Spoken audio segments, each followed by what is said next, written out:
boses-bosesing pinapasulyap-sulyap, nagpapapansin sa'yo.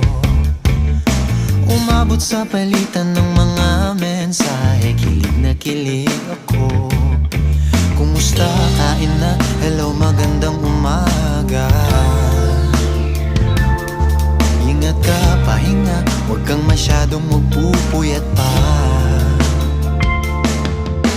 Naramdaman ng puso na dahan-dahan akong nahuhulog sa'yo.